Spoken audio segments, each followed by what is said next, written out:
This is that 59 Magnatone, now with a new speaker. The 8-inch Alnico that was in there was actually the incorrect impedance. It was a 3.2 ohm speaker. The schematic calls for an 8 ohm. I verified that that is what would have originally been in the amp.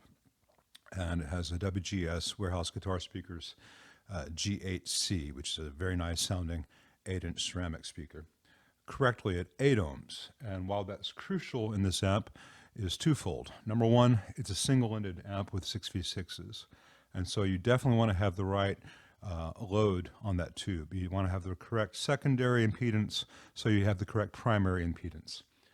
Second of all, this is a very unique circuit that does its negative feedback through the output transformer into the cathode of the 6v6. And so if that impedance is different, the entire behavior of the amp is different.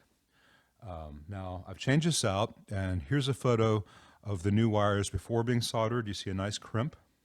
So there's mechanical support before solder is applied. And then here's a photo with it soldered in place. It's the right amount of solder. It's filled. It's solid, but it's not great big globs. It's not dripping everywhere, and it has the right color. It's a little tricky to take photographs of solder joints when they're good because they're reflective, and that kind of spazzes out the white balance in my phone. But I think this gets the point.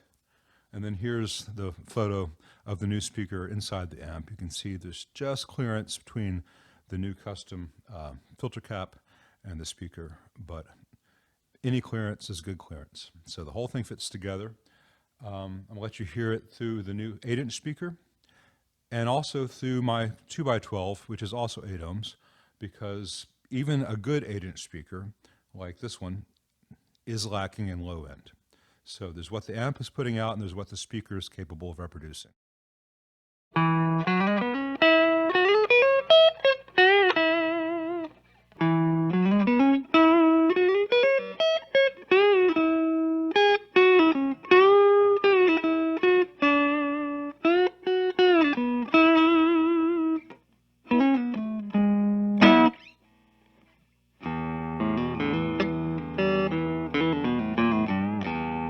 Now that's neck on a Telecaster, and between the Tele and the circuit itself, there's not a ton of lows in this amp, but a lot more than you hear through the small speaker.